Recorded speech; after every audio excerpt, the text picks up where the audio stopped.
Chaque année, de nombreuses entreprises sont vendues avec des conséquences patrimoniales importantes pour le cédant et sa famille.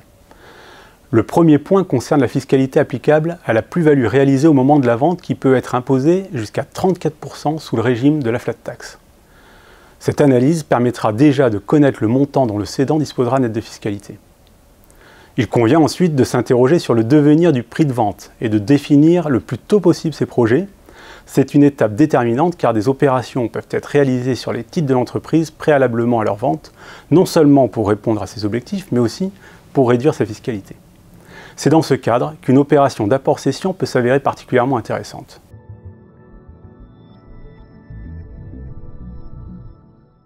L'opération consiste à apporter une partie de ces titres à une holding patrimoniale juste avant leur vente. La holding patrimoniale étant une société préexistante ou à créer pour l'occasion.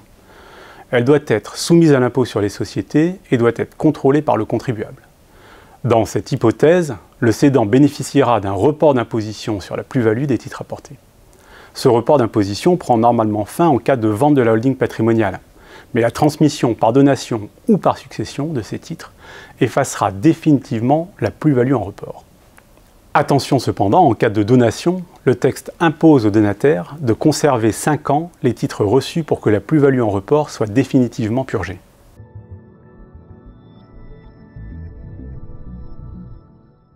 La chronologie des opérations doit répondre à un calendrier très précis.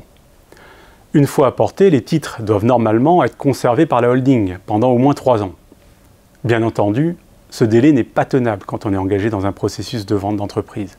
Et si les titres sont cédés juste après l'apport, le législateur donne la possibilité de conserver le bénéfice du report d'imposition, mais à la condition que 60% du prix de vente perçu par la holding soit investi sous 24 mois dans des activités économiques. L'investissement économique doit quant à lui être conservé au moins 12 mois s'il est réalisé sur des titres en direct et 5 ans lorsqu'il porte sur des fonds d'investissement.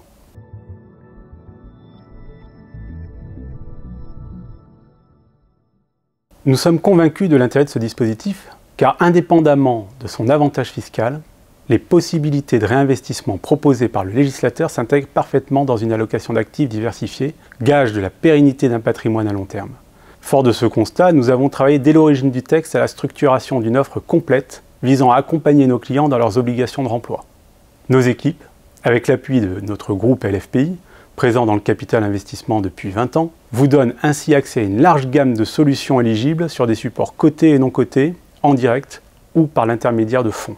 Les investissements proposés peuvent être immobiliers avec des stratégies basées sur des opérations de marchand de biens, de promotion immobilière, d'hôtellerie et d'investissement forestier par exemple. Nous avons également sélectionné auprès de partenaires des fonds en capital risque ou en capital développement, capital transmission éligibles au dispositif. Enfin, nous pouvons structurer des club deals dédiés à une famille ou à quelques investisseurs partageant les mêmes projets sur une opération immobilière spécifique ou sur une opération de co-investissement visant à accompagner une entreprise dans son développement.